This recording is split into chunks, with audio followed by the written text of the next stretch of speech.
kuko yarabaremye ibazana kw'isi. Igomba rero kwitwa umubyeyi kuko yakoreye abana bayo byose ibyo bagomba. Azana raporo y'ibyo yagukoreye, izana raporo y'ibyo wakoze, n'ibyo bizagutsinda ukijyana muri Gehenome, ariko yo nta kosa igira. Imana ishimwe.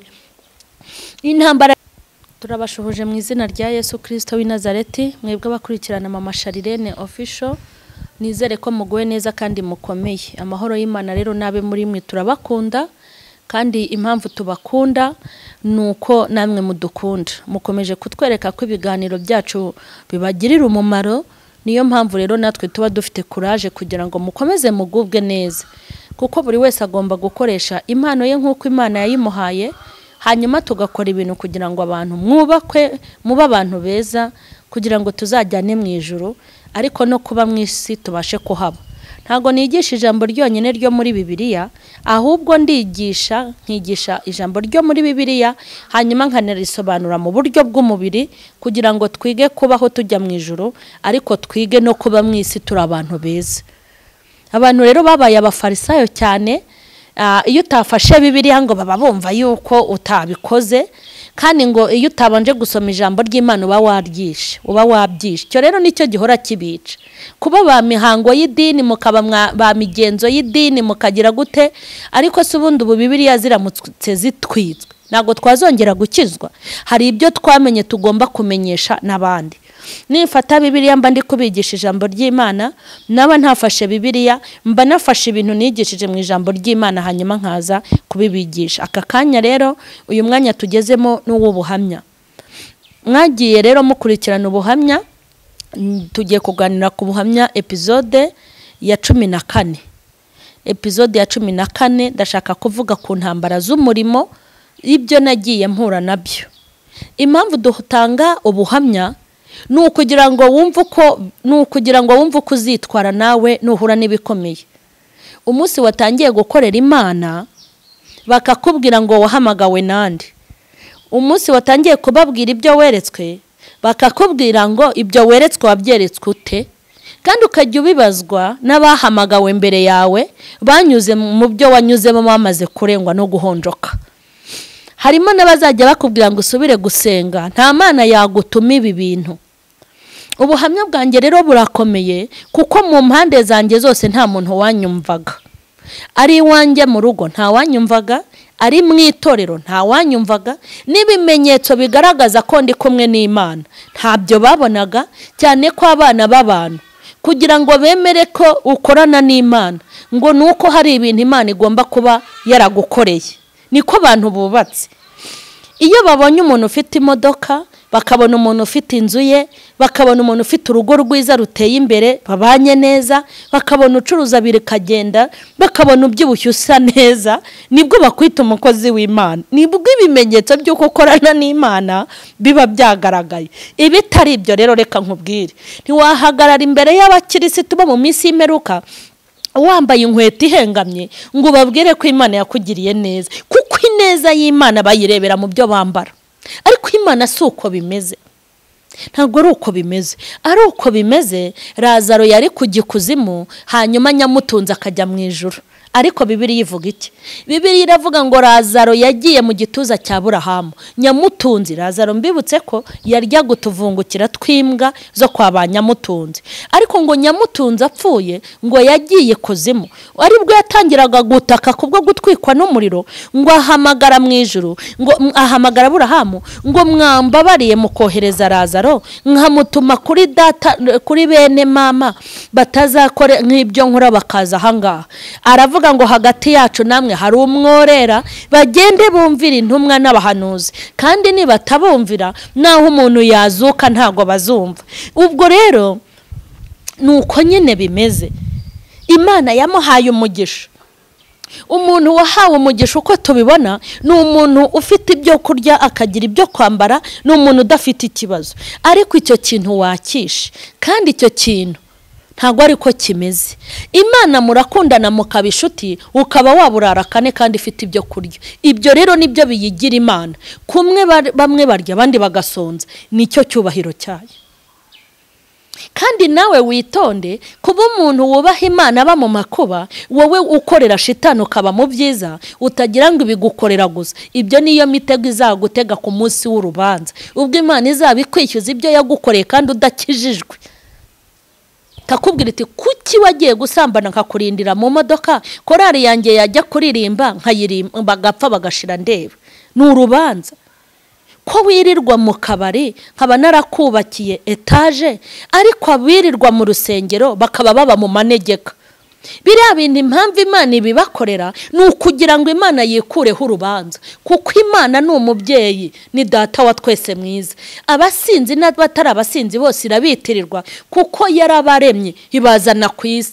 Igomba rero kwitwa umubyeyi kuko yakoreye abana bayo byose ibyo bagomba, hanyuma tukazagira urubanza rw'uko tutabaye abana bayo, kandi iyo yarabaye umubyeyi. Ibyo rero nibyo izakuzanira raporo ku munsi w'urubanza. Izazana raporo y'ibyo yagukoreye, izana raporo y'ibyo wakoze, n'ibyo bizagutsinda ukijyana muri Gehinomu, ariko yo nta kosa igira.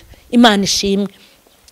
Intambara rero nahuye nazo zo mu murimo iwanjye mu rugo byari bikomeye, mu itorero byari bikomeye. Uko umugabo yandwanyaga niko abashumba n'abapasiteri bandwanyaga, niko bambazaga ngo ibi ngibi uvuge ngo Imana yagutumye wabikuye hehe, ibi ngibi umaze guhanura wabivanye hehe, ese ubundi Imana yabikubwiriye hehe, ijya kubikubwira warasenze ngo wumve ko ariyo.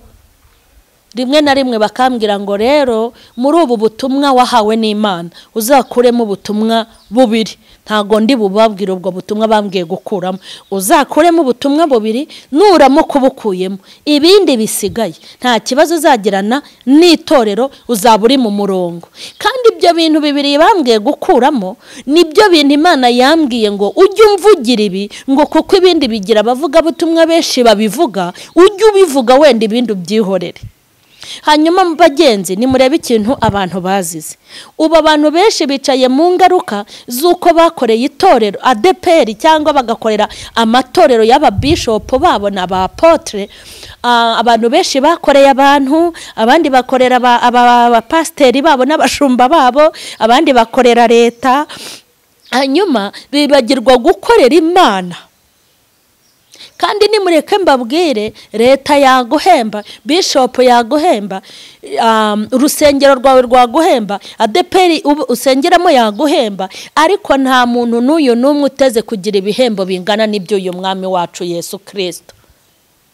Erega reka mbabwire abo bantu bose mbabwiye, mujye mwibuka ko ari abantu murakorana, ariko igihe cyagera bakagugira gute, bakakwicaza batugeze mu myaka y'izabukuru. Ariko witonde, hari igihe bakwicaza ntibaguteganyirize, cyangwa banaguteganyiriza bakaguha ibitaguhagije, ariko iyi Mana ya Isiraheli iyo uyikoreye iraguteganyiriza ikaguha ibihagije ku buryo uzagira amasaziro meza, ukavuga ngo wakorera yakorera Imana.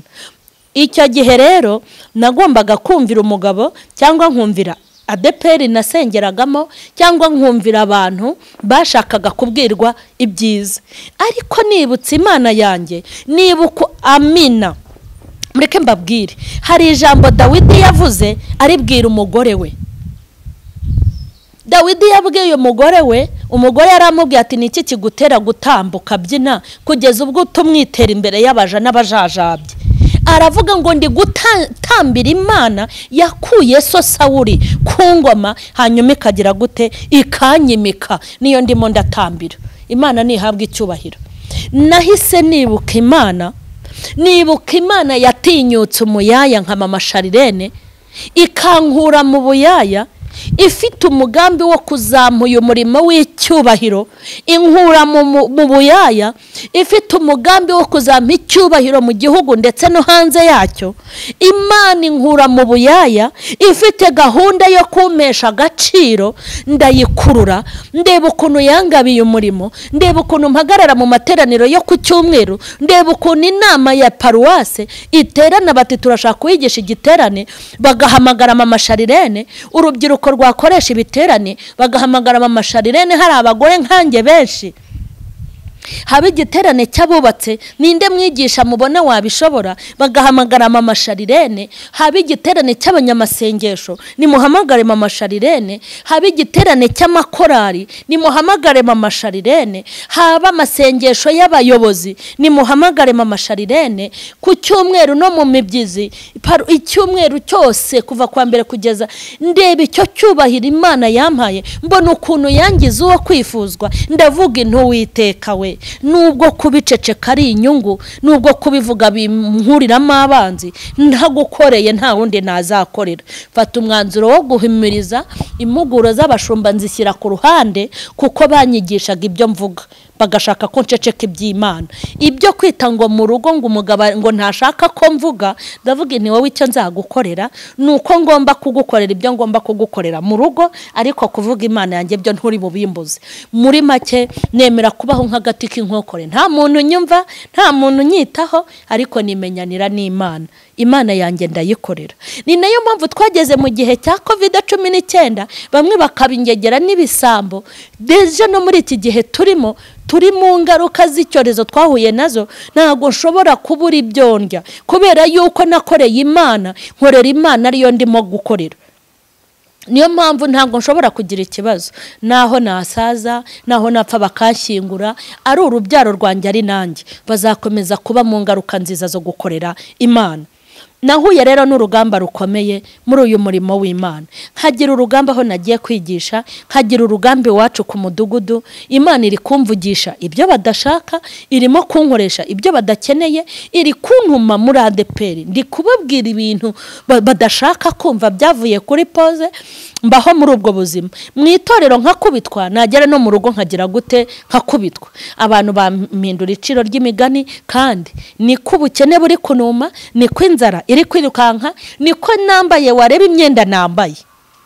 Wabonaga imyenda nambaye rwose ukabona ko nta Mana nkorera. Ariko abantu mushaka kurebera Imana mu myenda, mukarebera Imana mu gihagararo, mukarebera Imana mu byo dutunze. Icyo ngicyo wakishe ukora igikurikiyeho. Ni Imana ikorera mu bantu bafite ubumuga bwo kutabona. Harya bavuga ngo bafite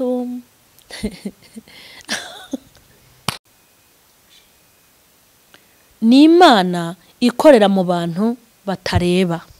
Ni Imana ikorana n'abacitse amaguru. Naho waba ugenda mu kagare, iragutuma igakutuma ku bakomeye. Ni Imana ikoresha ifubyi. Ni Imana ikoresha abapfakazi. Ni Imana ikoresha abayedi n'abakarani. Ni Imana ikoresha abayaya n'ababoyi. Ni Imana ikoresha abo mu mujyi n'abo mu cyaro. Ni Imana ikoresha abizi n'abatarizi. Ni Imana ihamagara uko ishaka. Ikoresha abubatse, igakoresha n'abazikoreye ku mutwe. Ni Imana ikoresha abashoramari, igakoresha n'abatagira akazi. Ni Imana ifata mu byiciro byose, kuko ntiteye nk'uko muteye, ntago isa nk'uko musa, ntago yibwira nk'uko mwibwira. Aho utabona inyungu, Imana yo ihabona inyungu. Aho utabona umumaro, Imana ihabona umumaro. Kandi aho ubona umumaro, ntago ari ho ibona umumaro. Mu ngabo zo mu isi n'izo mu ijuru, ikora ibyo ishaka. Narayubashye ndayikorera, mbaho muri ayo mahwa. Gukorera Imana byaramvunye. Mfite umuryango umeze gutyo. Nari mfite abana ngomba kugaburira, kuko nta rasiyo nahabwaga. Nari mfite abana ngomba kurera, nkakora akazi ko mu rugo, kuko nta muyaya nagiraga. Kandi ibyo nkabibamo. Ndi vice perezida w'abanyamasengesho, ndi vice perezida wo muri korari naririmbagamo. Ibyo nkabikora, ndi umuvugabutumwa, njya kubwiriza, nkaba umuyaya mu rugo, nkaba umugabo mu rugo, nkaba umugore mu rugo, nikoreye ayo matoni. Ntago Imana yaguha ibintu udashoboye. Imana yabimpaga kuko yabonaga mbishoboye. Nari umugore ushobora kubyuka saa 9 z'ijoro, bitewe n'ahantu ndi bujya kubwiriza, nkashyiramo iminota ndi butangireho kwigisha, nkashyiraho indi ndi bugendesha amaguru, nkashyiraho niyo ndi bwicare mu nzira. Kwicara naricaraga, kuko nubwo nadodaga nkabona amafaranga, ntago amafaranga nayabonaga buri munsi. Hari igihe nadodaga nkabona y'igikoma gusa nkakibatekera. bakaba ari cyo biririrwa. Hari igihe nadodaga simbona uburisho nkabona imboga, yego ubwo rero ninkubwira ngo nashyiragamo n'iminota yo kugenda nicara muri urwo rugendo, nicaraga kuko nananiwe. Iyo nabaga ntatwite nabaga afite uruhinja nahetse mu mugongo, yego niyo mpamvu nicaraga. Hari igihe nabaga naburaye nanabyutse mu gitondo simbone nako gakoma, kandi nabyutse ndoda, nabyutse mvoma, nabyutse nkoropa, nogeje abana, nafuriye abana, nakoze isuku, nafashe n'inzira y'urugendo, ndatwite cyangwa afite uruhinja, nagenda isereri kamfatira mu nzira, hanyuma namara gufatwa n'isereri nkahita nicara aho ngeze kugira ngo isereri banze tuzi.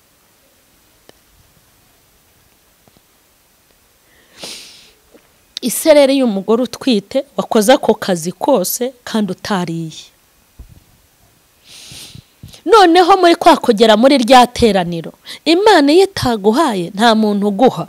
Ubu impamvu abantu bampa nuko nayo yampaye. Impamvu ngenda bakanyakira, bakama ibiki n'ibiki, mukozi w'Imana iri tako nirye, bakantekera inkoko, mama Sharire nari buze bakankarangira ifi nziza, haleluya, mama Sharire ni uzatwigisha, murebe ibyo kurya byiza, haleluya, haleluya. Icyo gihe nari mbikeneye sibwo nabibonye. Ubu ngubu inkoko nanjye nayigura, n'ifi nayigura, ariko ntago barenganya, itaguhaye nta waguhaga. Kagenda muri iryo teraniro. Iyo rero uri mu rusengero utari umukire, rwose iyo uri mu rusengero utari umukire, ari umudiyakoni ntaba kwitayeho, ari umupasiteri ntaba kwitayeho, ari umushumba ntaba kwitayeho, nta muntu uba ugufitiye satima n'uyu n'umwe. Naho waba uri umuvuga butumwa bazi ko utuwemo n'umwuka w'Imana, ntago baguha icyubahiro. Ubwo rero nyine barambonaga bati ni kakagore kagarutse, kandi ibyo nababwiraga bari barabimenyereye. Hanyuma kukwakira nawe urabyumva. Nkabwiriza mpetse umwana mu mugongo, nkabwiriza mpetse umwana mu mugongo. Urebe noneho zamvune nabyukanye nizo nagendanye mu rugendo, noneho ngeretseho no kubwiriza ngize gute mpetse umwana mu mugongo. Wumve iyo mibare n'iyo mibabaro. Namara kubwiriza bati Imana iguha umugisha cyangwa ntubone n'ugusezera. Hakubwa ati tujye gusezera abakozi b'Imana, ntago muri icyo gihe basezeraga se banyakiriye, basezeraga se banumiye. Imana yabagampaye ubutombwe ati ujye hariya, ujye hariya. Narangiza ngafata inzira nkagira gute, nkagenda nkataha. Inzara yiyongereye, natakaje imbaraga mbwiriza, nabwirije mpetse. Hari n'igihe nabaga mfite indikiri ntoya, nkataha n'uwo munaniro n'izo mvune. Nagera mu rugo nagendesheje amaguru, nta yatike mfite, nagera mu rugo amasaha umugabo atahira nkasanga yantanze mu rugo, kandi naragombaga kuhagera mbere kugira ngo sibanganye ibimenyetso by'uko ntahiriwe, kuko sinagendaga bizwi. Nagera mu rugo igiti kikarisha, nkakubitwa, hakabubwa nkingiranye, sindare hehe, sindare mu nzu. Ariko bwacya Imana iti ungire naha, hanyuma nkagenda. Nagiye mpura n'ibizazane muri uyu murimo, ngenda mpura n'ibizazane mu nzu y'Imana. Nabonye ibintu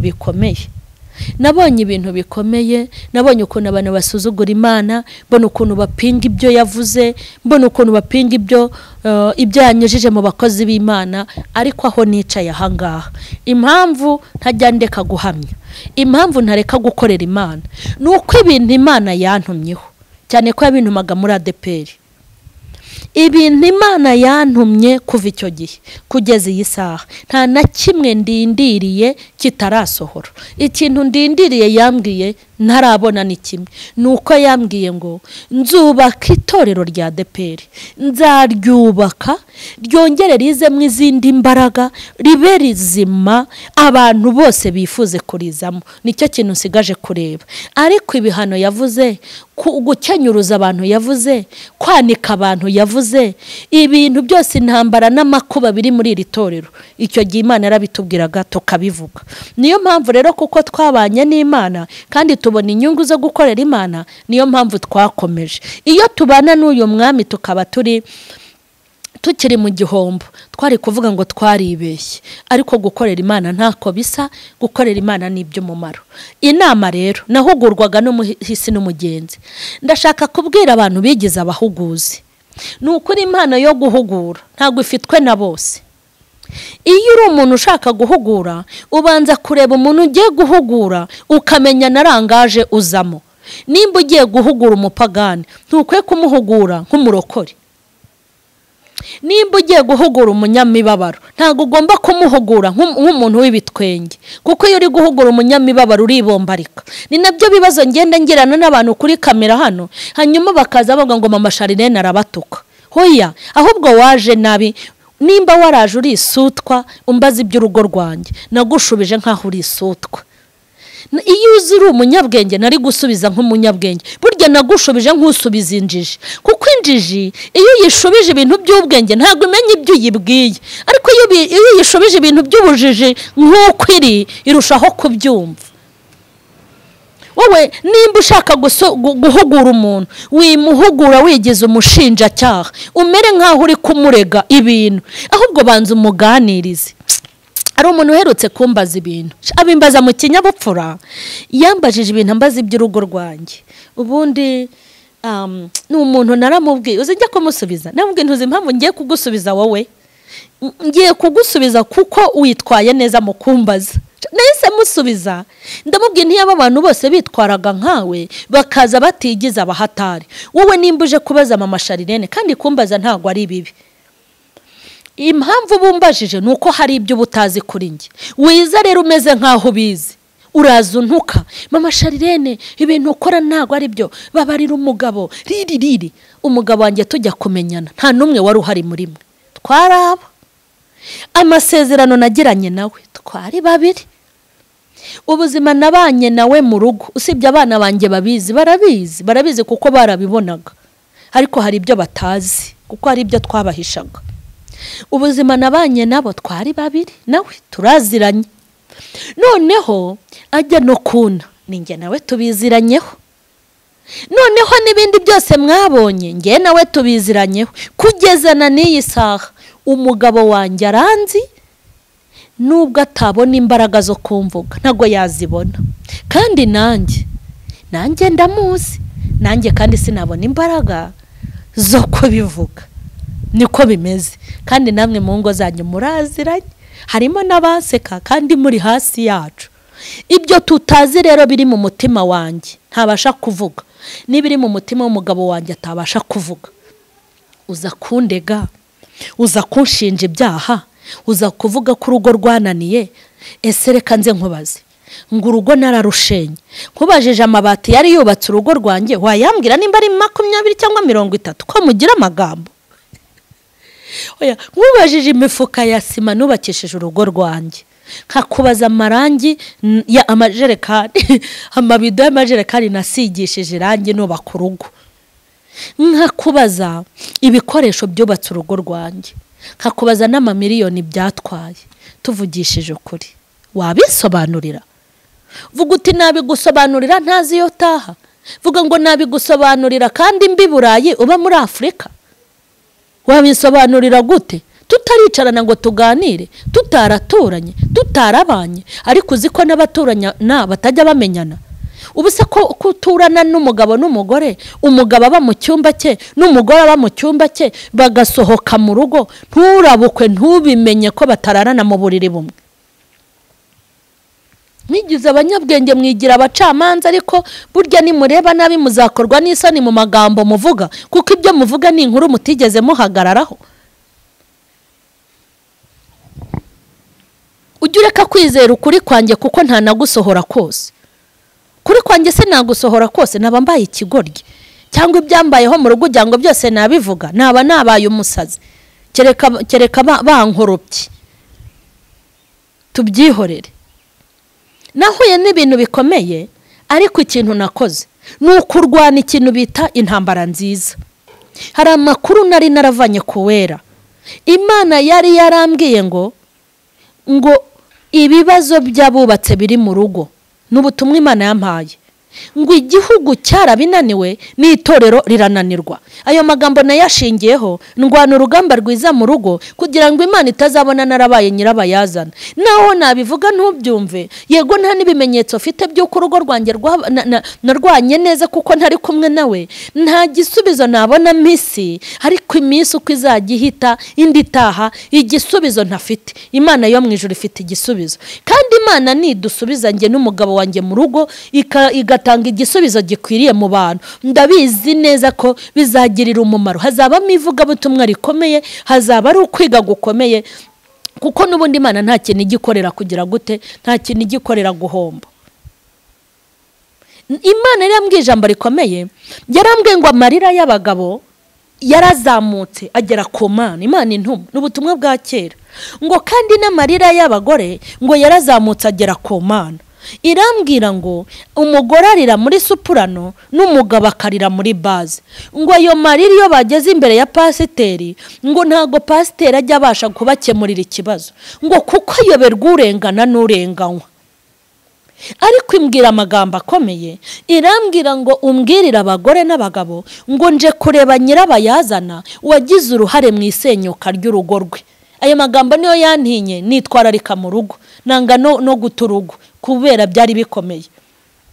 Irambwira ngo niza igasanga umugabo niwe wananiranye akanga gukizwa no kwisubiraho, izamwica bamuhambe umugore w'imuhundi mugabo. Nabitumwe ni yera murusheho no kumva ubu butumwa mbabwiriye hano. Irongera irambwira ngo niza igasanga nyirabayazana n'umugore izazimwice umugabo we izamushyingira undi mugore nazaba atari hano. Ubwo butumwa mbuhabwa ari ubw'abakirisitu, ntabwo ari ubw'abapagani. Kubera iki? Umugore arakurakaza akakubabaza, ejo ukamubona muri korari yagiye gutera ikorasi. Umugabo akakubangamira, ejo ukamubona aterura ibiturisho arimo kudiyakona. Nge nakoze iki mu rugo? Naririnze ku gato no ku kanini. Umugabo yarankubitaga sinigeze njya muri polisi, umugabo akankubita sinigeze mpamagara mudugudu, na pasiteri sinigeze muhamagara mu myaka namaze ndi muri urwo rugo. Ikindi sinigeze mpamagara umuryango we, nta nubwo nahamagaye wanjye. Uzi impamvu ntabahamagaye? Nuko buryo uhamagara nawe afite umunigo we ariho, nubwo ibyo bitagiye ahabona ariko nawe afite ibibazo. Umuyobozi wiruka ngo nagutabare, hari igihe umwirukaho umugabo amereye nabi ugasanga we afite umugabo ukubye wawe gatanu. Hari umuntu ufite ibintu ashinzwe ahantu ntavuze, ni umuntu wari kunyamurira ikibazo sinirirwa ngira problem. Yari inshuti yanjye, ari umukira ari n'umusirimu.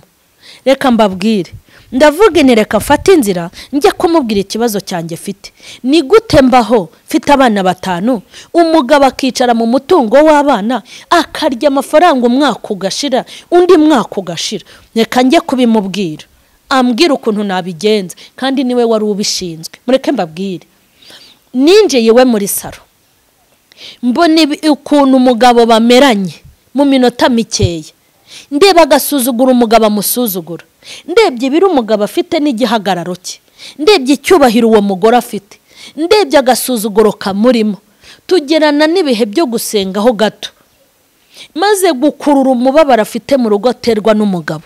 Ni ukuri naba naramubwiye icyifuzo cyari kinzanye, naracecetse ndavuga uyu muntu afite ububasha n'ubudahangarwa, afite gusinya, afite no kugira icyo yanzura n'icyo yakorera umugabo, akoresha amategeko kuko abimwemerera.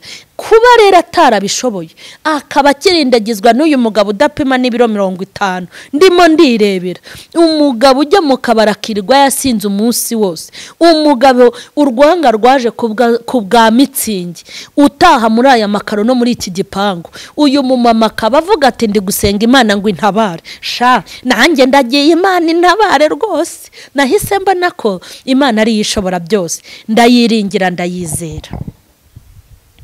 Narindi kubabwira intambara nagize muri ubu buhamya z'umuhamagaro. Kujya kubwiriza ukaza kuburara, ukabwiriza ukaza ukabwirirwa, ukabwiriza ukaburana mu karunwa, ukabwiriza. Ngewe nzi ko nabuze igihumbi cyo kujya nimba 1500 cyo kujya kwandikisha umwana wanjye fisi wa 2. kujya kumwandikisha ku ishuri. Umutoya we Sharirene hari imyaka yagezemo, mbona agiye kurwara bwake, nta mafaranga nta bushobozi, mwohereza iwacu kwa mama ngo amunderere kuko habaga inka, ajye kunywa amata y'Inyanza kari kakiri gato.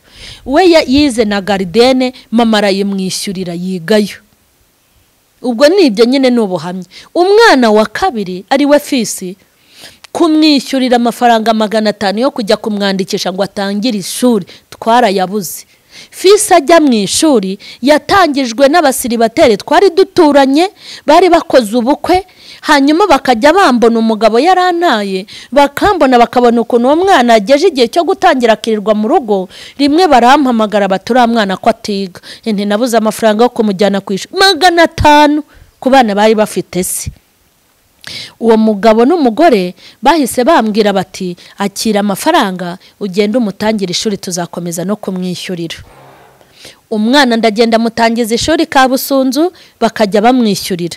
Igihe cyarageze amateka tumatwimuka, telefone ahura byumva cyari ikibazo, turababura, ariko tubabuze sakindi byari ikindi, umwana wanjye akomeza kwiga. Urumva ubwo buzima. Rero mureke mbabwire, ndashaka kubwira abakozi b'Imana mushaka kuvuga ngo muzakorera Imana muri abakire. Ni ukuri kose. Kwicara ukabwira Imana ngo niguhubukire kugira ngo yikorere, icyo ngicyo ntizakikwemerera. Nudakorera Imana uri umukene, nukorera Imana uburara, nudakorera Imana mu ntambara, nukorera Imana mu byago, nayo ntago izemera kuri umukozi. Iyo umuntu umukunda ukamukunda ari umukene mu buzima bubi, burya nibwo umukunzi, kuko umukire ntajya buri inshuti. Reka soreze hano, tuzakomeza na episode 15. Ndabakunda. Ubu buhamya ntukabure wenyine, ujye ubwereka abandi. Abavuga butumwa bamenye ko umuntu agomba gukorera Imana, ukayikorera uri umukene, wabura itike ukagenza amaguru. Ngewe nagenze n'amaguru igihe kinini cyane, ariko abavuga butumwa bubu nibatampa amafaranga ntaho ndi bujye, nibatampa yangaya ntaho ndi bujye. Burya abantu benshi mwari muri mu kizami, muri mu murimo w'Imana kandi muratsindwa. Utsinzwe rero, iyo utsinzwe Imana ikugabanyiriza amahirwe wari kuzabona, watsindika kuzamura mu ntera. Uru rwego ubona ngezemo ndi mama Sharirene, ni ukuri nararuharaniye. Imana yitanyicaza ko yiriye intebe, ntago Imana yari kubihemba, kandi ko kwirahemba. Intebe nicayeho ni y'icyubahiro kuri ngewe. Kuba mbona abantu bose bankurikirana bakishimira ibintu Imana yashyize muri nge, kuri ngewe biranezeza. Imana yamvanye ku rwego rwo hasi ishyira ku rundi rwego, igira neza bugacya bukira. Nimuyiringire namwe muyikorere, ntabwo izabakoze isoni. Imana ibahe umugisha. Mukore share, subscribe abatarayikora, kuri comment muduhe inama n'ibitekerezo. Nawe ufite ubuhamya bwiza butarimo kubeshya, wazabutuzanira kuri mama Sharirene official twabwakira. Imana iguhe umugisha.